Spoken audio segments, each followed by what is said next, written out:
It's quiet this morning at the Broadview ICE processing facility. We're just seeing a couple of people going in and out of this processing center, though it is hard to tell who is who since the National Guard and both DHS federal agents both tend to wear camouflage. But check it out. New video overnight shows the presence of the National Guard at this processing center here in Broadview. You can see guardsmen carrying gear and protest shields into the facility, which is a hotspot, of course, for anti-ICE demonstrations. The Pentagon confirming a combined total of 500 guardsmen from Illinois and Texas are mobilized for at least 60 days. Now, this upped federal presence in Broadview comes ahead of a court filing expected today on an effort to stop federal deployments in the Chicago area.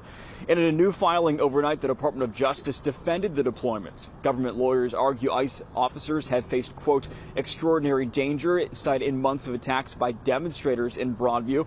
The government alleges officers have been hit with rocks, bricks, and pepper spray, while also noting some of their vehicles have been vandalized, allegedly followed home, and even threatened online.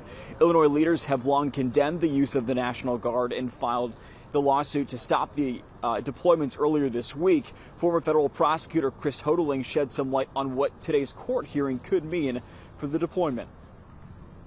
If she finds that the call-up was improper, then she could enter an order to that effect, which could then require those National Guard troops to be dispersed. Broadview Mayor Katrina Thompson issued a letter to residents amid the National Guard deployment, writing in part, quote, no one should have to live in fear generated by the intimidation being created by the federal government of the state or the state of Texas. But people of Broadview have nowhere else to go. Now, back here live in Broadview this morning, that ruling on the legality of this federal deployment expected to come down a little bit later this morning at around 11 o'clock. Of course, Tanya and Terrell, we will be staying on top of it from Broadview.